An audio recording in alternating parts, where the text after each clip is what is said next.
नमस्कार साथियों, welcome to my channel brain base GS. कैसे हैं आप सभी लोग? उम्मीद है आप बहुत अच्छे होंगे। आज फिर मैंने एक वर्ल्ड ज्योग्राफी से साथियों एक नया टॉपिक लिया है, मुख्य मुख्य फैक्ट्स वाला। जो मैंने इससे पहले वीडियो डाला वो आपके लिए बहुत ही महत्वपूर्ण वीडियो है, जो हमारी परीक्षा में आते हैं। लगभग उन्हीं बिंदुओं को मैंने इसमें शामिल किया है, मैं उन्हीं पे भी थोड़ा डिस्कस करूंगा। और उसी टाइप का मैंने फिर एक नया फैक्ट जैसा वीडियो लिया है, बिंदु लिए हैं। उसके हमने जो महत्वपूर्ण बिंदु हैं उनको हम उनके बारे में आपको बताएंगे।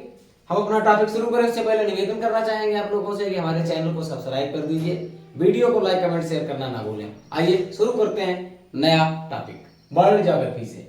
फैक्ट्स लिए हमने, कौन कौन से परीक्षा में आते हैं उनको मैंने लिया है। अगर इसको आप देख लेंगे 5 से 7 10 मिनट का वीडियो होता है, बहुत ज्यादा टाइम भी नहीं लगेगा, लेकिन लाभ बहुत ज्यादा होगा।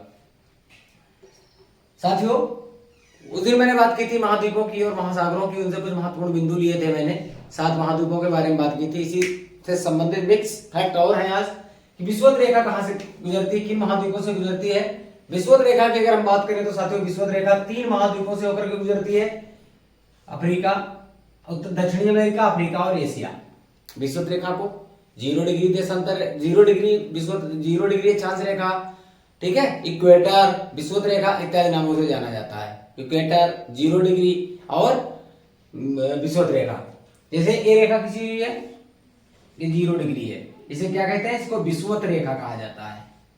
इसको विषुवत रेखा या इक्वेटर कहा जाता है, या 0 डिग्री देशांत अक्षांश भी इसको 0 डिग्री अक्षांश भी इसको कहा जाता है। इसके ऊपर ही हमारा भारत शुरू होता है साथियों, ठीक है, 8 डिग्री से लगभग। तो आगे 3 रेखाएं, 3 रेखा की मैंने बात की, विषुवत रेखा की बात की मैंने। इसका डिग्री जो है वो 0 डिग्री होता है। ये 3 महाद्वीपों से, दक्षिण अमेरिका, अफ्रीका और एशिया महाद्वीप से होकर के गुजरती है। दक्षिणी अमेरिका के बारे में मैंने बात की थी, चौथा सबसे बड़ा महाद्वीप है क्रम में। अफ्रीका साथियों दूसरा सबसे बड़ा, कौन सा? आकार में दूसरा सबसे बड़ा महाद्वीप है। इसके बारे में हम आपको 2-4 फैक्ट बताएंगे जो परीक्षा में आते हैं।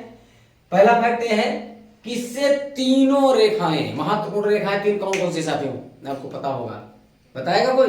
कौन कौन सी 3 रेखाएं महत्वपूर्ण? बहुत तीनों रेखाएं दक्षिण अफ्रीका महाद्वीप से गुजरती हैं। कौन कौन सी? कर्क रेखा, विषुवत रेखा यानी 0 डिग्री और मकर रेखा। कौन सी रेखा 3 है? कर्क रेखा, इसका डिग्री कौन है, कौन बताएगा? देखिए ये है 23.5 डिग्री। कर्क क्या है? नॉर्थ है या साउथ है? कोई बताएगा? कर्क क्या है? 23.5 डिग्री नॉर्थ है, साउथ है? तो मैं आपको जानकारी के लिए बता दूं साथियों, ये नॉर्थ है, ठीक है। और 23.5 डिग्री मकर, ये क्या है? ये साउथ होगी। ये यहाँ पे कंफ्यूज करते हैं, परीक्षा में पेपर पूछा जाता है। टेट में कई बार ये प्रश्न पूछा गया साथियों, यूपी टेट में प्रश्न पूछा गया, ऐसे प्रश्न बना दिया गया और उसका नॉर्थ और साउथ को चेंज कर दिया गया कि इसमें कर्क रेखा कौन सी है। तो कर्क रेखा जो होगी वो नॉर्थ में होती है और साउथ में, चलिए हमारा गोलार्ध है, ये 0 डिग्री है। यहां से जो गुजरी है ये नॉर्थ, ऊपर नॉर्थ होगा, नीचे साउथ होगा। यहां से जो गुजरी है वो मकर रेखा है, ये साउथ में जाएगी। 23.5 डिग्री साउथ ऐसे लिखा होगा, इसमें 23.5 डिग्री नॉर्थ लिखा होगा। ये पहचान है, इसमें कंफ्यूज करते हैं। बहुत ही महत्वपूर्ण प्रश्न है सभी परीक्षाओं के लिए, यहाँ तक कि स्टेट में भी ये प्रश्न पूछ देते हैं, ठीक है। तो ये ध्यान रखने वाली बात है, देख लीजिएगा। तो महत्वपूर्ण 3 रेखाएं कौन कौन सी हो गई? एक तो 0 डिग्री हो गई, एक साउथ, एक नॉर्थ हो गई, एक साउथ हो गई, यानी 23.5 डिग्री नॉर्थ कर्क रेखा, 23.5 डिग्री साउथ मकर रेखा और विषुवत रेखा। ये तीनों रेखाएं अफ्रीका महाद्वीप से गुजरती हैं। कहां से गुजरती हैं? अफ्रीका महाद्वीप से। अफ्रीका महाद्वीप को साथियों अंध महाद्वीप भी कहा जाता है। विश्व का सबसे गर्म महाद्वीप जो है वो अफ्रीका महाद्वीप है, अंध महाद्वीप भी कहा जाता है। और विश्व का सबसे गर्म महाद्वीप अफ्रीका महाद्वीप है। यही कारण है अंध महाद्वीप और काला महाद्वीप कहने का कारण इसका यह है कि यहाँ पर देखा होगा आपने, सबसे ज्यादा काले लोग पाए जाते हैं अफ्रीका महाद्वीप में। महाद्वीप के लोग बहुत ज्यादा काले मिलेंगे, उसके यही रीजन है, गर्मी बहुत पड़ती है वहां पे, ठीक है। और इसमें खास बात यह है अफ्रीका में, अफ्रीका की सबसे बड़ी झील विक्टोरिया झील है। इसका नाम सुना होगा। विक्टोरिया झील कहाँ पाई जाती है? अफ्रीका महाद्वीप में पाई जाती है। और वही विक्टोरिया झील है जिससे विश्व की सबसे लंबी नदी, बताइए कौन सी सबसे लंबी नदी, कौन बताएगा? विश्व की सबसे लंबी नदी नील नदी। विश्व की सबसे लंबी नदी नील, ये विक्टोरिया झील से निकलती है। कहां से निकलती है? विक्टोरिया झील से। और ये मिस्र के पास कहां अपना जल गिराती है? भूमध्य सागर में, भूमध्य सागर में अपना जल गिराती है। विश्व की सबसे लंबी नदी है, ध्यान रखिएगा। फैक्ट मिला। अब आप लोगों के लिए एक प्रश्न है, ये तो हो गई सबसे लंबी नदी, नील कहां? दक्षिण अफ्रीका महाद्वीप में। कौन सी झील से निकलती है? विक्टोरिया झील से निकलती है। अब दूसरा एक प्रश्न है आप लोगों के लिए कि विश्व की सबसे बड़ी नदी कौन सी है? दोनों में अंतर है, एक लंबी एक बड़ी। एक लंबी होती है, एक बड़ी होती है। लंबी का मतलब जो लंबाई में ज्यादा हो, और बड़ी का मतलब होता है जो ज्यादा जल क्षेत्र लेकर के चलती, ज्यादा क्षेत्र का पानी लेकर चलती चौड़ाई में। वो कौन सी है? वो उसको आप कमेंट बॉक्स में बताइए कि विश्व की सबसे बड़ी नदी कौन सी है। तो ये अफ्रीका महाद्वीप के कुछ बिंदुओं को मैंने लिया। हालांकि अफ्रीका महाद्वीप के बहुत इंपॉर्टेंट फैक्ट है। अफ्रीका महाद्वीप के मुख्य फैक्ट्स को लेकर के मैं कल एक नया वीडियो बनाऊंगा केवल अफ्रीका महाद्वीप से। उसमें से प्रश्न ज्यादातर पूछे जाते हैं, सभी परीक्षाओं में पूछे जाते हैं, पर्यावरण के तहत और भूगोल के तहत भी। तो अफ्रीका महाद्वीप की बात हो गई। इसको तीनों क्या होता है? सेकेंड सबसे बड़ा है। तीनों प्रमुख वृत्त इससे निकलते हैं। कौन कौन से? 23.5 डिग्री नॉर्थ कर्क रेखा, फिर उसके नीचे आएंगे तो 0 डिग्री इक्वेटर या विषुवत रेखा, सब नीचे दक्षिण में जाएंगे तो निकलती है मकर रेखा। ये तीनों यहां से निकलती हैं।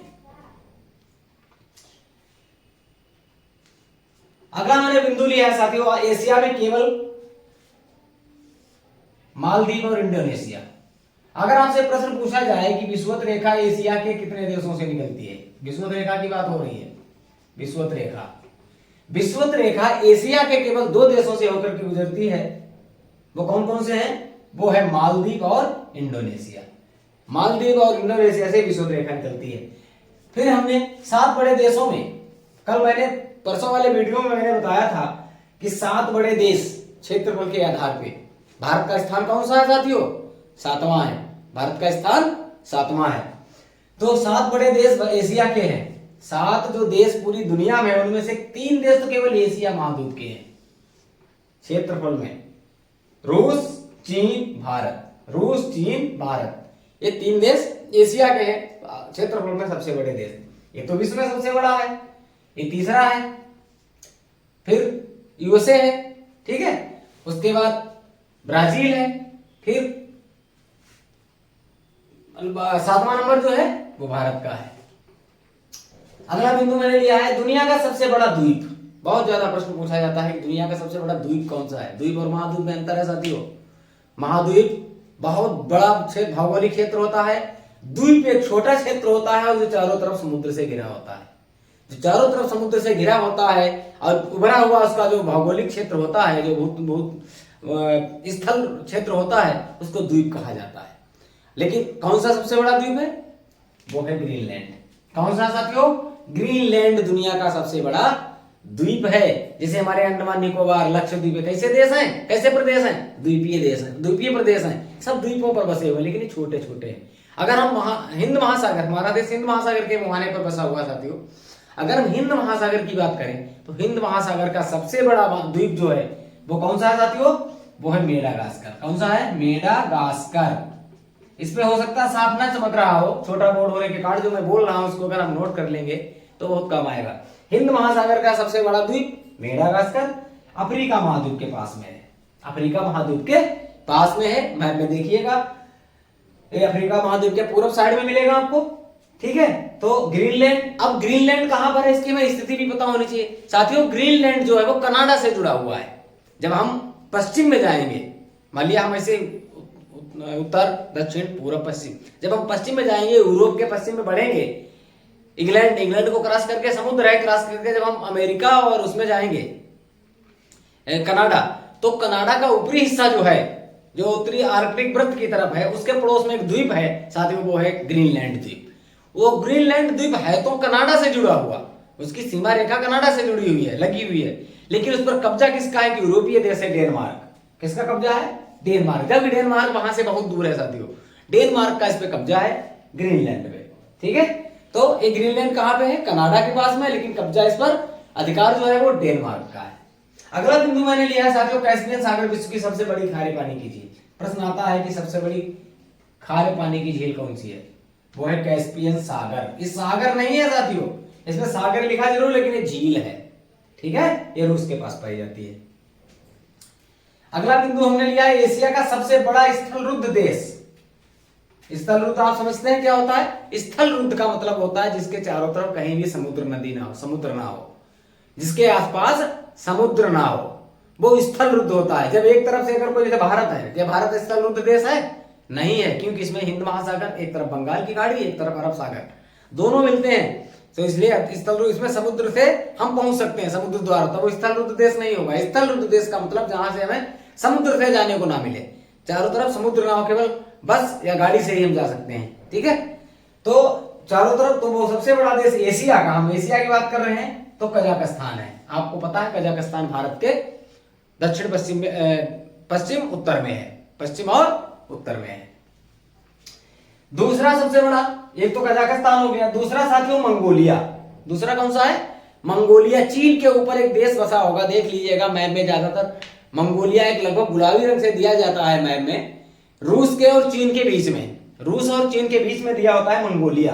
तो मंगोलिया विश्व एशिया का दूसरा स्थलरुद्ध देश है, यहाँ पर भी कहीं समुद्र नहीं है। अब मंगोलिया की अगर बात चलिए तो मंगोलिया के बारे में, मंगोलिया की याद आ गई होगी कि मंगोलिया का शासक चंगेज खान, इतिहास में जाए थोड़ी देर के लिए, तो मंगोलिया का शासक चंगेज खान बहुत ही निर्दयी और क्रूर शासक था।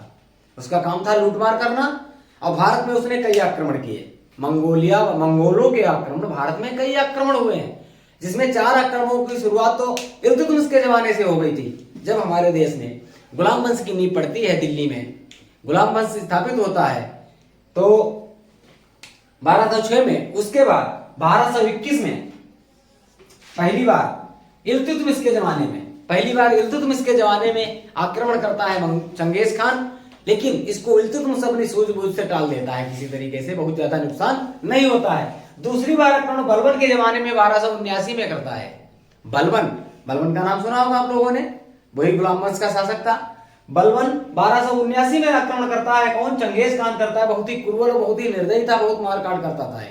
इसकी मारकाट से लोग भयभीत हो रहते थे, अगर इसका आक्रमण होता था तो लोग पहले सूख जाते थे। इसके बाद जलालुद्दीन खिलजी के जमाने में भी इसने आक्रमण किया, इसका हुआ, और लास्ट में अलाउद्दीन खिलजी को 1296 में भी आक्रमण करता है। तो लगभग 4 आक्रमण हमने आपको यहाँ पे बताया। इसके बाद में भी मंगोलों के कई आक्रमण हुए हैं, अगले वीडियो में बताएंगे, तो इतिहास की बात है। लेकिन इतना जान लीजिए, चंगेज खान मंगोलिया का था, बहुत ही क्रूर शासक था, बहुत ज्यादा क्रूर शासक था।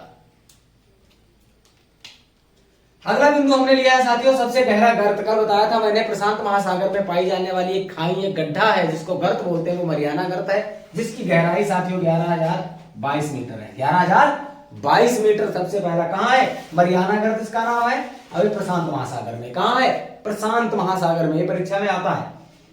अगला बिंदु मैंने लिया है सुएज नहर का निर्माण 1869 में। साथियों सुएज नहर आपने खूब सुनी होगी, जो मिस्र के पास से और इधर जो हमारे पश्चिमी एशियाई देश हैं, जिनमें मुस्लिम बाहुल्य वाले देश हैं, उनके पास एक नदी निकाली गई है, नहर निकाली गई, उसको सुएज नहर कहते हैं। और वो सुएज नहर किसको जोड़ती है साथियों? वो लाल सागर को भूमध्य सागर से जोड़ती है।